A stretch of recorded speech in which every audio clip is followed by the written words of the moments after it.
नमस्कार साथियों, हमारे YouTube चैनल द्रोणा पीसीएस में आपका स्वागत है। हिंदी साहित्य के इतिहास में अपना चल रहा था आदिकाल। क्या चल रहा था? आदिकाल। टॉपिक क्या था? आदिकाल चल रहा था हिंदी साहित्य में। और आदिकाल लगभग अपना क्या हो चुका है? कंप्लीट हो चुका है। आदिकाल क्या हो चुका है? कंप्लीट हो चुका है। अब क्या उसने आदिकाल के अंदर जो पुस्तकें और ग्रंथ लिखेगी, बता देता हूं कि अब अपने के पास क्या बचा है? पुस्तक या जो ग्रंथ लिखे गए, जो महत्वपूर्ण लिखे गए, उनके बारे में चर्चा करेंगे। और कुछ जो पंक्तियां हैं, क्योंकि पेपर में कई बार सीधी पंक्तियां दे दी जाती हैं, इसका ध्यान रखना। इसका आपसे अर्थ कोई नहीं पूछेगा, इसका आप इस चीज के अंदर मत पढ़ना। मैं थोड़ा सा आपको बता देता हूं, मैंने कल की वीडियो में भी कुछ ग्रंथ और पुस्तकें करवाई हैं और आज फिर पंक्तियां करवाऊंगा। इसका ध्यान रखना, आपसे अर्थ नहीं पूछेगा, इसका सिर्फ और सिर्फ इतना पूछेगा, ये लिखा किसने है। पंक्तियों में क्या पूछेगा? ये पंक्ति लिखी किसने थी। इस चीज का आपको विशेष ध्यान रखना है। आप इनके अर्थों में मत चले जाना। इतना आपसे कोई नहीं पूछने वाला भी हाँ इसका अर्थ सह प्रसंग व्याख्या कीजिए, इसकी कोई नहीं पूछेगा। हाँ, आपसे ये पूछेगा कि ये पंक्ति लिखी किसने थी। ये आपसे कई बार प्रश्न ऐसे पूछ लिए जाते हैं, इनका ध्यान रखना। और आदिकाल के अंदर अपने बता देता हूं कि आदिकाल के अंदर अपने वो चीजें सब कर चुके हैं जो कि आदिकाल के अंदर महत्वपूर्ण थी। वैसे आदिकाल का कोई भी अंत नहीं है। वैसे करने का तो अभी 15 दिन में और आदिकाल में लगा सकता हूं, पर उस चीज का कोई मतलब नहीं है। जो मेन मेन चीजें हैं आदिकाल की, जो जहां से प्रश्न आते हैं और पेपरों में पूछे जाते हैं, वहां से मैं सारी चीजें आदिकाल में करवा चुका हूं। इतना समय इसलिए आदिकाल में मैंने लगाया है कि आप थोड़ा थोड़ा करके साहित्य को पढ़ें, जिससे आपकी चीजें क्या हो जाए, समझ में आ जाए। अगर आपको मैं 4 या 5 दिन या 10 दिन में आदिकाल करवा देता तो आपकी चीजें समझ में ही नहीं आती कि कौन सी चीज कहाँ है। अभी मैं थोड़े टाइम के बाद आदिकाल का रिवीजन लेके आऊंगा। थोड़े टाइम के बाद आदिकाल कंप्लीट हो जाएगा, आज या कल के अंदर। उसके मैं आदिकाल का रिवीजन लेके आऊंगा, तो उसमें आप देखना भी आदिकाल में कितनी चीजें ऐसी थी। अगर मैं उस प्रकार करवाता तो आपकी कितनी चीजें समझ में आती। क्योंकि अभी तो आपने आदिकाल पढ़ लिया थोड़ा थोड़ा करके, तो भी आप जब मैं कराऊंगा तब ऐसे आपको लगेगा कि ये चीजें अपने अभी तक पढ़ी नहीं थी। कारण ये है कि ये एक लंबी प्रोसीजर है। आदिकाल जो साहित्य है, इसको थोड़ा थोड़ा करके आराम से पढ़ोगे तो चीजें समझ में आओगे। जल्दबाजी में ये चीजें समझ में नहीं आने वाली। इसीलिए मैं क्या कर रहा हूं, थोड़ा थोड़ा साहित्य करवा रहा हूं, जिससे चीजें आपके क्या आ जाए, समझ में आ जाए। करवाने को एक दिन में हो सकता है, पर उसका कोई औचित्य नहीं है। इस चीज का विशेष ध्यान रखना। तो अब अपने आदिकाल कंप्लीट हो चुका है। आदिकाल के बारे में जो महत्वपूर्ण इतिहास लिखा किसने, ठीक है, लौकिक साहित्य के बारे में पढ़ा, ना साहित्य के बारे में पढ़ा, सिद्ध साहित्य के बारे में पढ़ा, उन चीजों के बारे में पढ़ा, ठीक है। अब हम वो चीजें पढ़ेंगे कि इनमें पुस्तक या ग्रंथ किसने लिखा और किसकी पंक्ति महत्वपूर्ण मानी जाती है। तो आज सबसे पहले अपने पुस्तक और ग्रंथ करेंगे और उसके बाद में कुछ क्या करेंगे, पंक्तियां करेंगे कि ये पंक्ति किसकी लिखी हुई है। तो देखो,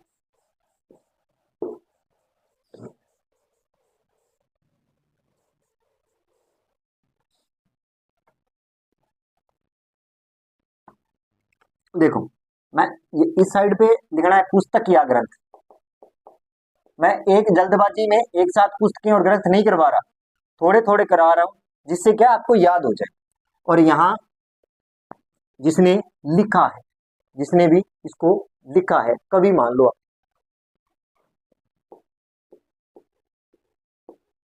वो हो जाएगा। भी लिखा किसने था, जैसे ए स्केच, क्या, ए sketch of Hindi literature, of Hindi literature.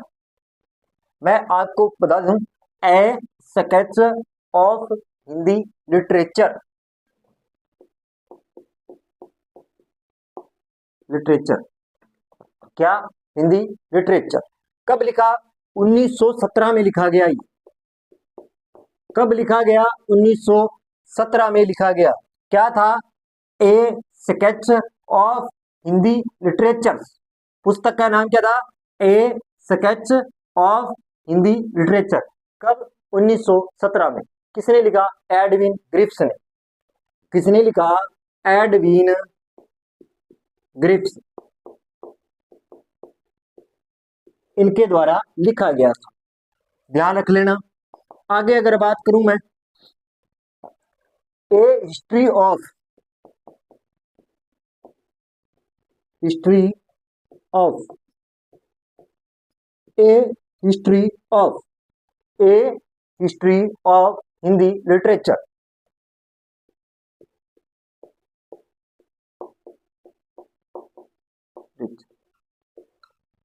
पुस्तक का नाम क्या था? A history of Hindi literature.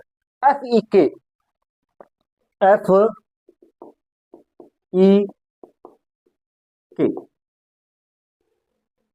इनके द्वारा लिखी गई। या आप इस प्रकार भी लिख सकते हैं इसको, FEK,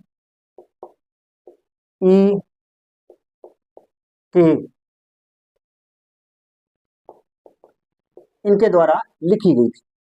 बात समझे? चैतन्य संप्रदाय। क्या? अगली पुस्तक का नाम है चैतन्य संप्रदाय। क्या है?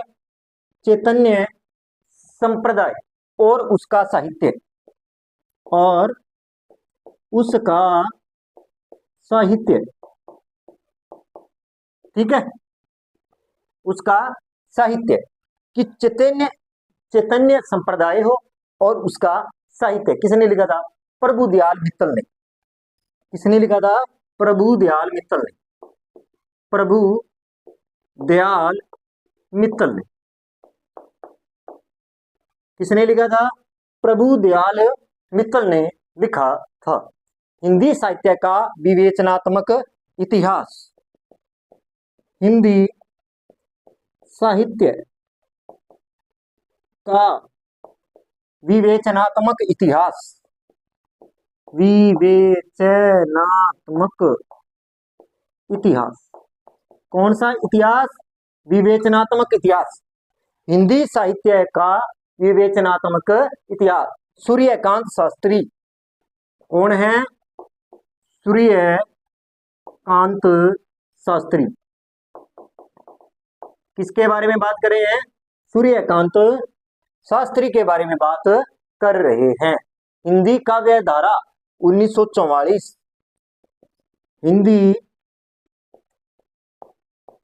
काव्य धारा, हिंदी काव्य धारा 1944। कब की बात कर रहे हैं? 1944 की। ये ग्रंथ किसने लिखा था, या ये पुस्तक किसने लिखी थी? राहुल सांस्कृत्यायन ने। किसने लिखी? राहुल सांस्कृत्यायन। किसने लिखी थी? राहुल सांस्कृत्यायन ने लिखी थी। किसने लिखी? राहुल सांस्कृत्यायन ने लिखी थी। आधुनिक हिंदी, अगली पुस्तक का नाम है आधुनिक हिंदी।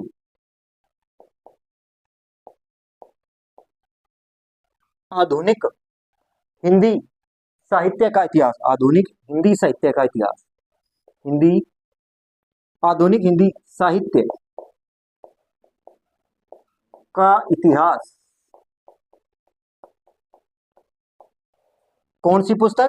हिंदी आधुनिक हिंदी साहित्य का इतिहास। डॉक्टर बच्चन सिंह। डॉक्टर बच्चन सिंह। बच्चन सिंह। किसने लिखी? डॉक्टर बच्चन सिंह ने लिखी थी। कि a sketch of Hindi literature 1917 Edwin Greaves. A history of फेक चैतन्य प्रभु। हिंदी साहित्य का विवेचनात्मक इतिहास सूर्यकांत शास्त्री ने। हिंदी काव्य धारा 1944 राहुल सांस्कृत्यायन ने। आधुनिक हिंदी साहित्य का इतिहास किसने लिखा था? डॉक्टर बच्चन सिंह ने लिखा था। अब बात करते हैं आगे।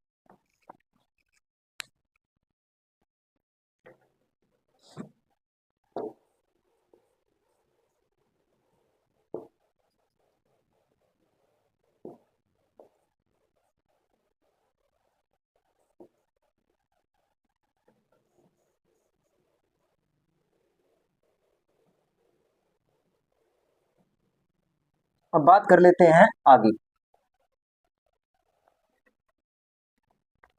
आगे अगर मैं चर्चा करूं कि आधुनिक साहित्य की संवेदनात्मकता का विकास, हिंदी साहित्य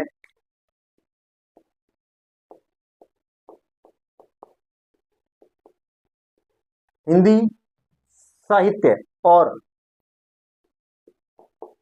संवेदना, हिंदी साहित्य और संवेदना का विकास, का विकास, ये देखो किसका है, हिंदी साहित्य और संवेदना का विकास राम स्वरूप चतुर्वेदी का। राम स्वरूप चतुर्वेदी, राम स्वरूप चतुर्वेदी किसका है, राम स्वरूप चतुर्वेदी का है। आधुनिक हिंदी साहित्य की प्रवृत्तियां, आधुनिक हिंदी साहित्य की प्रवृत्तियां, आधुनिक हिंदी साहित्य की प्रवृत्तियां, कौन से पुस्तक की बात कर रहे हैं, आधुनिक हिंदी साहित्य की प्रवृत्तियां, डॉक्टर नामवर सिंह, डॉक्टर नामवर सिंह, किसकी बात कर रहे हैं, डॉक्टर नामवर सिंह की। इतिहास और आलोचना, इतिहास और आलोचना किसके बारे में बात करेंगे, इतिहास और आलोचना, वो भी किसकी है, डॉक्टर नामवर सिंह की है, डॉक्टर नामवर सिंह, ये भी पुस्तक इन्हीं की है। ठीक है, आगे हिंदी वीर काव्य, हिंदी वीर काव्य, कौन सी, हिंदी वीर काव्य किसका, डॉक्टर टीकम, डॉक्टर टीकम, वीर काव्य कौन, डॉक्टर टीकम सिंह तोमर, टीकम सिंह तोमर, किसकी बात करेंगे, डॉक्टर टीकम सिंह तोमर के बारे में, बात समझ में। Modern Hindi literature, modern Hindi literature, Hindi literature, modern Hindi literature, Indranath मैदान का, इंद्रनाथ मैदान, ये इनके द्वारा लिखा गया। बात समझ में आई कि हिंदी साहित्य और संवेदना का विकास रामस्वरूप चतुर्वेदी चतुर्वेदी, आधुनिक हिंदी साहित्य की प्रवृत्तियां डॉक्टर नामवर सिंह हैं, इतिहास और आलोचना डॉक्टर नामवर सिंह हैं, हिंदी वीर का डॉक्टर टिकम सिंह तोमर, और मॉडर्न हिंदी लिटरेचर इंद्रनाथ मैदान का लिखा हुआ है। ठीक है, हिंदी साहित्य की समीक्षात्मक इतिहास आगे कौन सा है,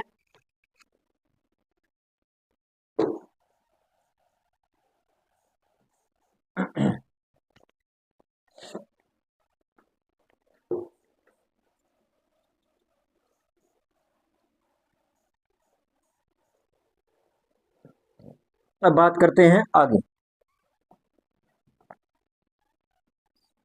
आगे अगर मैं चर्चा करूं हिंदी साहित्य का समीक्षात्मक इतिहास, हिंदी साहित्य का समीक्षात्मक इतिहास, समीक्षात्मक इतिहास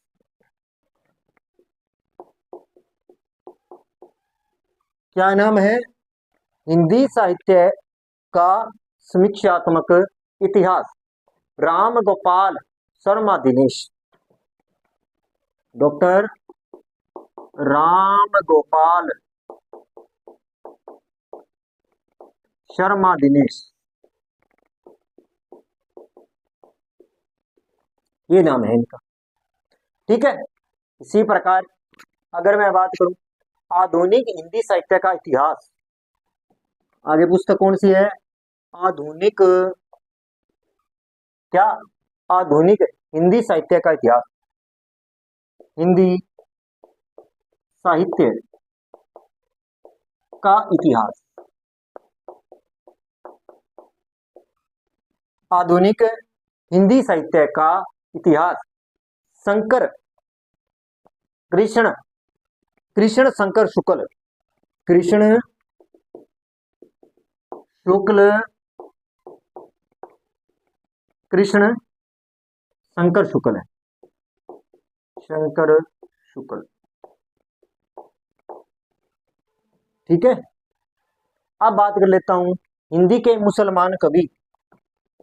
हिंदी के मुसलमान कवि क्या है? हिंदी के मुसलमान कवि गंगा प्रसाद। कौन है? गंगा प्रसाद। किसकी बात करेंगे? गंगा प्रसाद। उत्तर भारत का संत परंपरा। उत्तर भारत की संत परंपरा परंपरा किसकी बात करेंगे? उत्तर भारत की संत परंपरा परशुराम चतुर्वेदी। परशुराम चतुर्वेदी किसके बारे में बात करेंगे? अपने परशुराम चतुर्वेदी के बारे में बात करें। ये है महत्वपूर्ण ग्रंथ। हिंदी साहित्य का समीक्षात्मक इतिहास डॉक्टर राम गोपाल शर्मा दिनेश। आधुनिक हिंदी साहित्य का इतिहास श्री कृष्ण शंकर शुक्ल। हिंदी के मुसलमान कवि गंग प्रसाद और उत्तर भारत की संत परंपरा परशुराम चतुर्वेदी। अब अपने बात कर लेते हैं कुछ पंक्तियों के बारे में। किसके बारे में बात करेंगे? आज पुस्तकें इतनी बढ़ेगी, अब कुछ क्या कर लेते हैं, अपने पंक्तियों की चर्चा कर लेते हैं कि ये पंक्ति किसकी मानी गई है, या ये पंक्ति किसने लिखी है, उसकी चर्चा कर लेते हैं।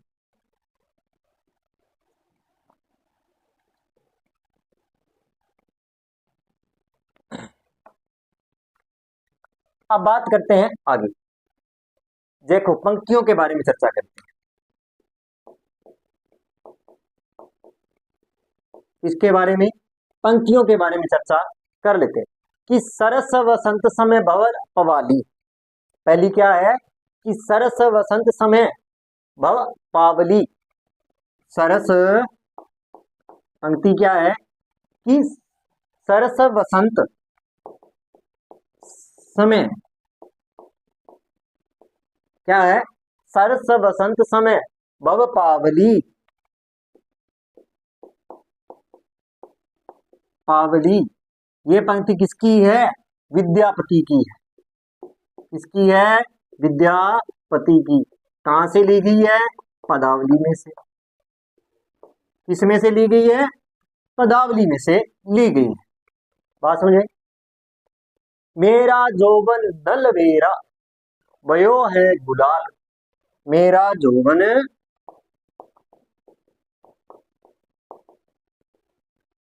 मेरा जोबन जोबना कि मेरा जोबना नव लेरा।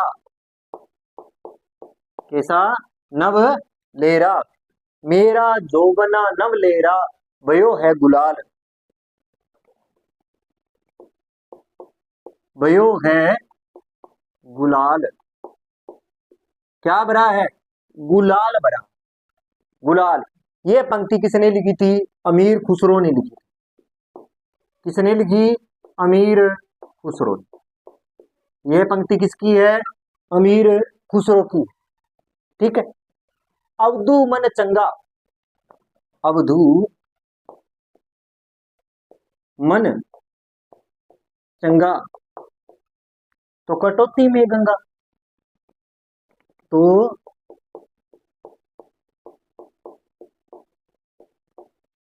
में गंगा ये किसने लिखा था?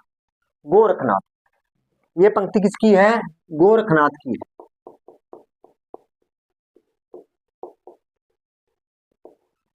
किसकी पंक्ति है? गोरखनाथ की।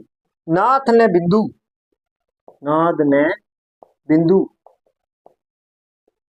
नाद ने बिंदु कि नाथ ने बिंदु न रवि शशि मंडल, न रवि शशि मंडल, ये सहरप्पा की, ये पंक्ति किसकी है? सहरप्पा की। किसकी पंक्ति मानी जाती है? सहरप्पा की। किसकी पंक्ति है? सहरप्पा की पंक्ति मानी जाती है। बजी घोर निशान रान चौहान चसोदिन, बजिए क्या है कि बजिए घोर निशान, घोर निशान क्या कहना चाहता है कि बजिए घोर निशान रान चौहान, रान चौहान कि बजिए घोर निशान रान चौहान चौदिस,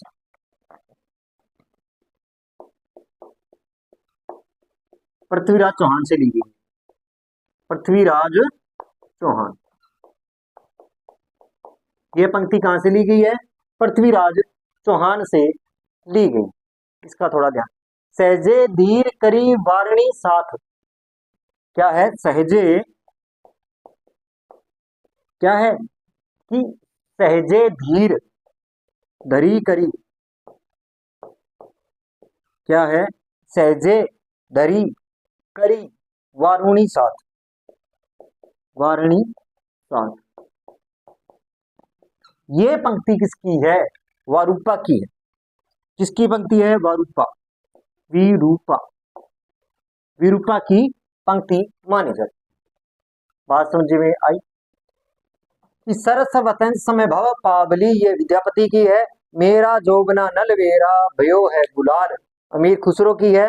अवधु मन चंगा तो कटौती में गंगा, ये गोरखनाथ की है। नाथ न बिंदु न रवि शशि मंडल, ये सहरप्पा की है।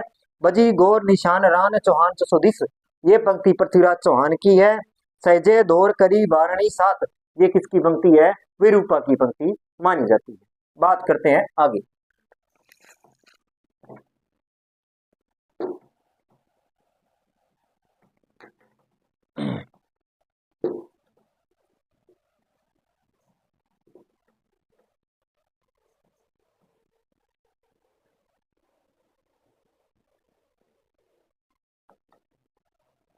बात कर लेते हैं आगे।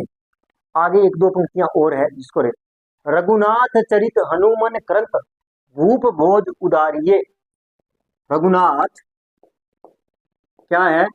रघुनाथ क्या कहना चाहते हैं कि रघुनाथ चरित हनुमत, चरित हनुमंत पंक्ति क्या है? रघुनाथ चरित हनुमत कृत भूप, कृत भूप क्या? रघुनाथ चरित हनुमत कृत भूप बोध उदारिये,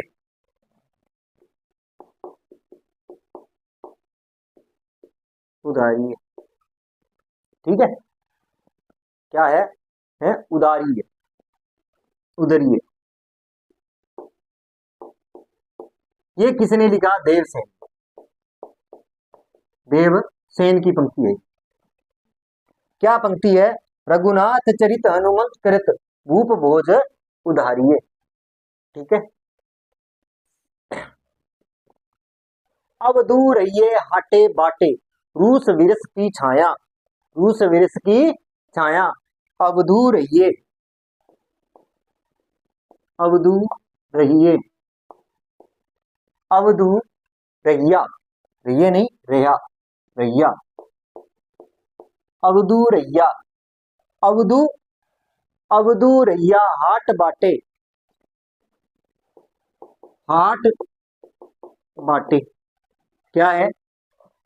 अवधू रैया हाट बाटे रूस विरस की छाया, रूस विरस की छाया, रूस विरस की छाया। अवधू रहिए हाट बाटे रूस विरस की छाया, ये भी पंक्ति किसकी है? गोरखनाथ की मानी जाती है। किसकी? गोरखनाथ नाथ। तो इन पंक्तियों का आप विशेष रूप से ध्यान रखना। ये कई बार पेपरों में आदिकाल से पंक्तियां पूछ ली गई हैं, तो इन पंक्तियों का क्या रखना है, ध्यान रखना है। तो देखो अपनों ने क्या किया, हिंदी साहित्य के इतिहास की जो पुस्तकें लिखी गई हैं उनके बारे में पढ़ा, और जो आदिकाल की महत्वपूर्ण जो पंक्तियां हैं उनके बारे में पढ़ा। थोड़ा सा आप इनका रोजाना इनका क्या करना, रिवीजन करो, जिसके माध्यम से क्या है, ये छोटी छोटी चीजें हैं कई बार बहुत बड़ी बन जाती है। कई बार पंक्ति दे दी जाती है, जैसे नाथ ने बिंदु रवि शशि मंडल, ये पंक्ति पूछ ली जाती है, किसकी है, आपको अर्थ वहां कोई नहीं पूछेगा, आपको सिर्फ और सिर्फ उस लाइन का किसने लिखी है इस चीज का ध्यान होना चाहिए। जैसे अवधू मन चंगा तो कटौती में गंगा, ये किसने लिखा, गोरखनाथ ने लिखा है, ठीक है। जैसे रघुनाथ चरित हनुमान कृत भूप भोज उदारिये, ये किसका लिखा है, देवसेन के द्वारा लिखी गई पंक्ति है। तो ये आपसे कई बार पूछ लिया जाता है। अब जो मैंने आपको ऊपर पुस्तकें लिखाई हैं, लिटरेचर है, हिस्ट्री है, या संप्रदाय के बारे में पूछा है, हिंदी साहित्य के इतिहास के बारे में पूछा है, या इतिहास की आलोचनात्मक ग्रंथ है, या मॉडर्न हिंदी लिटरेचर है, हिंदी की समीक्षात्मक है, ये कई बार पुस्तकें पूछ ली जाती हैं कि ये किसके द्वारा लिखी गई है। तो आप इन चीजों को इग्नोर मत करना, आप जितना समय मिले आप उनको बार बार पढ़िए, बार बार पढ़ोगे तो ये चीजें आपकी क्या हो जाएंगी, स्थायी। मैं आपको थोड़ी थोड़ी इसलिए करवा रहा हूँ, एक साथ में करवा दी तो कोई औचित्य नहीं है, मैं थोड़ा थोड़ा इसलिए कि आप उसको टाइम दे सको।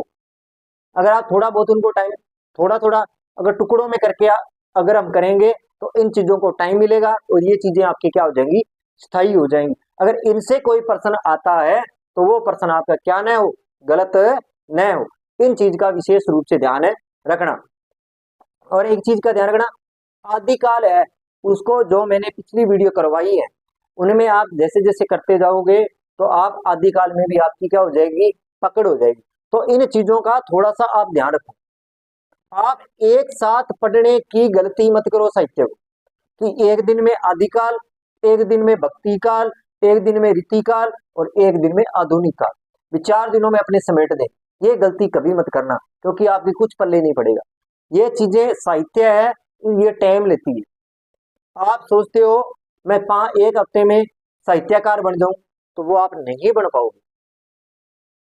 तो आप इन चीजों को थोड़ा थोड़ा पढ़िए, ढंग से पढ़िए, चाहे आप थोड़ा पढ़ लो पर आप उनको पढ़ो क्या, ढंग से पढ़ो, जो कि उसमें से अगर आपका कोई क्वेश्चन आए तो वो आपका क्या ना हो, गलत ना हो। तो आज के लिए इतना ही। अगर आपको मेरी क्लास अच्छी लगी हो, लाइक करें, कमेंट करें, चैनल को सब्सक्राइब करें। धन्यवाद।